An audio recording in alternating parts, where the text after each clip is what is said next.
We're live. Okay, what are we talking about today? Is there something you want to get off your chest? Sure. You can lead it if you like, but I mean, I got some stuff I want to talk about. Okay, you go first. Have you seen what, everyone knows Joe Rogan loves his psychedelics. And I've noticed that there's a lot of people in Bali that microdose psychedelics every day. I'm not sure if you've seen it, but everyone's like, before you come to Dubai, can you get this? And the guy you call him comes to your house, looks like a little pharmaceutical bottle, like it's got labeling, everything. Nothing dodgy about it. It looks legit. It just looks like fish oil, right? And everyone's on like, I don't know. I've showed you actually. We talked about this a couple of streams ago. And everyone here has microdosing psychedelics, which I can't do because I can't think at all if I've even got a little bit of psychedelics in me. So have you, everyone knows Joe Rogan pushes for mushrooms, pushes for psychedelics, loves it. Every podcast, every opportunity he takes, he looks at it. Did you see that he had a conversation with Trump about starting research on psychedelics for people that are suffering with PTSD, war, stuff like that? Saw it, yep. So, did Joe Rogan get rich before taking psychedelics or after taking psychedelics? I don't know. You tell me. Did he get rich before he started taking psychedelics? Before. Is Joe Rogan an outlier human? Say that again. Joe Rogan got rich. Did he get rich before taking psychedelics or after? Did he get in shape during his psychedelic journey? Or was this something he did after he was already rich, fit, and successful? Don't know. The answer is the latter. Taking advice from people that are already rich and successful, who then find, something within psychedelics, who are in a different stage of their life, is very different to the person who's done nothing that could potentially risk the remainder of his life by a psychedelic experience going wrong. I've seen it, you've seen it. I don't give a rat's what the clinical studies say anyway. Bro, since when have we trusted clinical studies? I don't read them anymore. I don't read papers anymore, unless they are very objective papers. For example, this person got hit with a baseball bat and the leg broke. Okay. But when it comes to something subjective like this, since when have we believed in any of these papers? Remember the COVID vaccine? Plenty of papers suggested the vaccine was safe. Then what happened? 2 family members of mine were directly affected. One of them died. Sure, he was elderly, but he died. He died after the vaccine. So since when do we give a shit about psychedelic research? It's all about making money anyway. Now, is there nuance? Are there exceptions to this rule? Yes, there are specific scenarios whereby THC could be helpful for someone with epilepsy, for example. Cancer, for example, to help them, deal with their terminal illness. Same with psychedelics. But you have to be a total retard to think that putting psychedelics in the waterways for everyone is a good idea. The best idea, this is my opinion, this is our stream, is that I suggest for men to remain sober.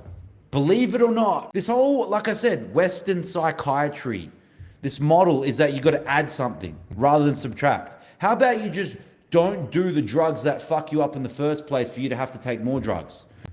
Can you believe that people are going to take drugs to not be addicted to other drugs? Just stop drugs. Just stop the fucking drugs, bro.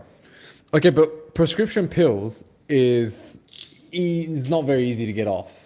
Right? People that are on prescription pills to sleep, if you get off it, you can die. I've got people in my family that says, I tried to get off it cold turkey and I felt there was spider webs around my feet. Who said that you should come off an addictive drug cold turkey? Who told them to do that? No physician told them to do that. You taper. Especially when it comes to, I think it's barbiturates and alcohol. I mean, alcohol is one of the drugs that you can't quit cold turkey without a very hard time, and potentially it can even be fatal. Or even heroin and meth. You can't get off. Heroin or meth typically aren't fatal. So alcohol, there is a greater chance at a fatality quitting cold turkey than meth and heroin. Again, these are just misconceptions that normies have. Check it up if you don't believe me. So I take it you're not for this then? What is it exactly? It's psychedelic. They're starting to do psychedelic. They're starting to use magic mushrooms, basically psychedelics, to use on people from the war that have PTSD and things like that, and they're pushing it for clinical studies so they can get it FDA approved. Let's see the clinical research first. Yeah. If you have a look at what research we have thus far, they carefully filter out individuals that are not prone to certain psychiatric disorders. So right now, it's in its infancy stages. It's yet to be told. Just because Joe Rogan and Donald Trump are like, yeah, let's do it, bud, doesn't mean that they're God, Now, like I said, there are exceptions to the rule, but I will stand behind my advice to just remain sober. Again, this is a stoic model. This whole, looking within, introspection, thinking about your suffering. I'm not a stoic. I don't believe in this stoic way of life. Bring me the suffering. Bring everything that comes to me. It's what I want. So your recommendation is stay sober. Yep. Can't be bad advice. How could that be bad advice? No. You know what my dad used to say when I was, maybe 16, 17, the peak of us taking drugs and drinking. What did he say? And I would have the low days. And I would have brief conversations with my father because we were, close enough. He would say, Daniel, he goes, at your age, I didn't have time to think about depression. I was too busy. They were so busy working that they didn't have time to think about depression or anxiety or even have time to take the drugs and alcohol. The reason you're taking drugs and alcohol is because you have the freedom and resources to do so. How are you taking the drugs and alcohol? You're not doing them if you're, under a microscope removing a tumor. Are ya? You're just not busy enough. You're just not doing anything important enough to stimulate yourself.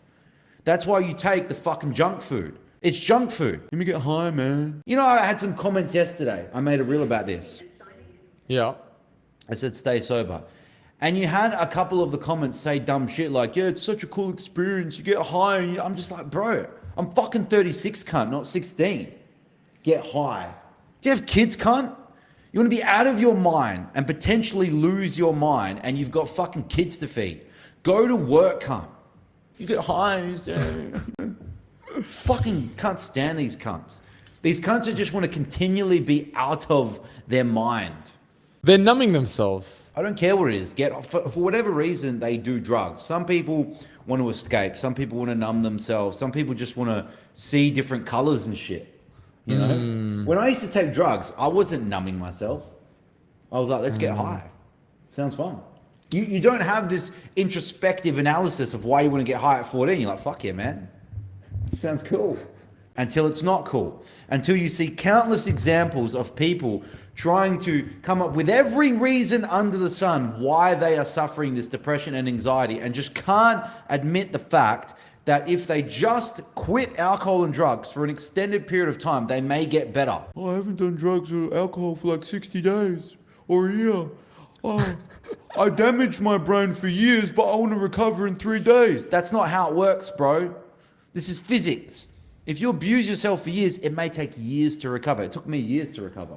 It took me about, guys, no joke, it took me 5 years to recover. From drugs and alcohol. No more anxiety attacks, no more sleep disruption, no more down days, none of that. Correct the sleep, stay sober entirely. People often say, what, you don't go out like here and there? You don't like have a drink here and there? I never drink. I never take illicit drugs. Never. Not once, not ever. Even steroids. Steroids are off the menu. They count. They affect your mood and behavior too much. Even TRT, which I'm an advocate for if you need it. The moment you go outside of the physiological range and your estradiol does, it can now start to change behavior. Whereas with steroids, anabolic steroids specifically, the cousin or the derivatives of testosterone, the risk there is the long-term changes. It's not necessarily what happens to you in a day or 2 weeks. It's the long-term behavioral changes, okay?